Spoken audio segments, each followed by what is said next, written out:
Magandang umaga po sa lahat. Ako po si Binibining Rose Jimroom. Narito ako ngayon upang ibahagi ang mahalagang isyu na patuloy sumisira sa ating lipunan. Sa aking puso at isipan tungkol sa isang mahalagang paksa na dapat nating pag-usapan ng bukas at matapat. Ang karapatan ng kababaihan at ang paglaban pang-aabuso sa kababaihan.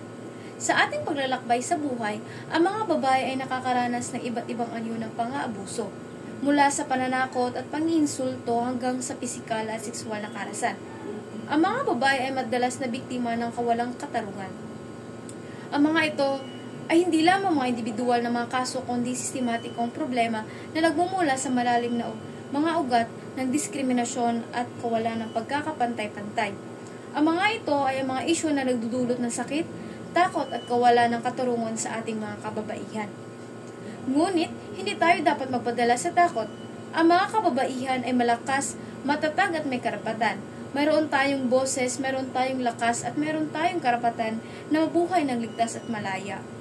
Ang ating mga karapatan ay hindi dapat labagin at ang ating mga dignidad ay hindi dapat maapi. Ang bawat babae ay may karapatan sa isang ligtas at mapayapang buhay. May karapatan silang maglakad ng walang takot, magtrabaho ng walang diskriminasyon, at magpahayag ng kanila mga saloobin ng walang pang-uusig.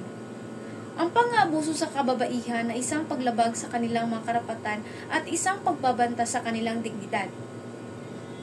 Hindi lamang tungkulin ng gobyerno na labanan ang pang-aabuso sa kababaihan.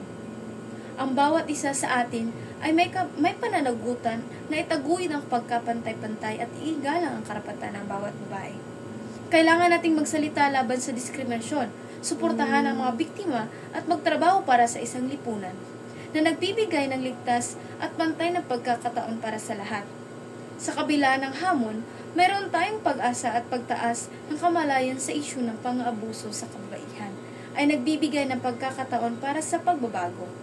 Sa pamamagitan ng edukasyon, pagsasangkot ng komunidad at pagpapatupad ng mga batas na nagproprotekta sa mga babae, maaari nating mabawasan ang pang-aabuso at lumikha ng isang mas makatarungan at pantay na lipunan. Ang paglaban sa pang-aabuso sa kababaihan ay isang kolektibong responsibilidad. Kailangan nating magkaisa at magtrabaho ng sama-sama upang mawakasan ang karahasan at ang diskriminasyon. Ang bawat isa sa atin ay may papel na gagampanan at pagbuo ng isang lipunan kung saan ang mga babae ay ligtas, malaya at may karapatan. At doon po nagtatapos ang aking talumpati. Maraming salamat.